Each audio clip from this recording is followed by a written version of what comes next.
Hello guys, good morning.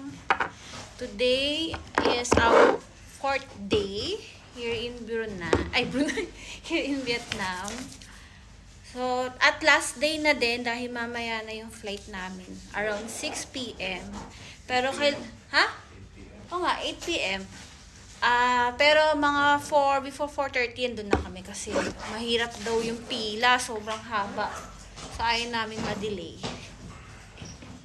Ayun. So, kagabi nga pala, hindi na ako nakapag-video ulit kasi sobrang pagod na din. Lagi na lang kami pagod. Mas maaga na rin kaming natulog. Di na nga kami nakalabas eh. Hindi na ako makagalaw eh.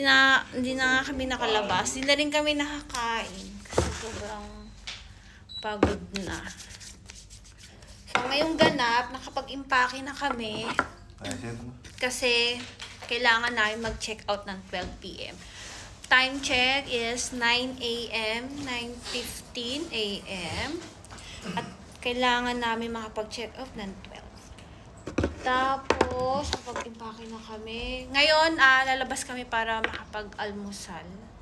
Breakfast. Tapos, dadaan na rin kami sa market para check kung meron pa kami pwedeng mabilan. Ayun lang. Pero may lakad pa kami. Try namin Saan tayo pupunta? Kasi may pupuntaan pa kami isa pa. Para mapag-picture for the last day. Kaya, ayun. So, let's go, guys. Mag-aano lang ako. Get ready. Pero dapat mabilis kasi nagmamadali kami. So, ito, guys. Ang outfit ko for today. Mainit sa labas. Pero nakalusip ako. Wala na akong damit. Ito na yung last. Tsaka pang airport na rin diretso. Sa airport malamig naman. So, good luck. Pagdating sa airport, pawis-pawis na.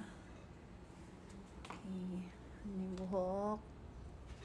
So, ngayon gagala muna kami. Kakain at gagala muna sandali. Dapat makabalik kami dito ng 12 p.m. para mag-check out.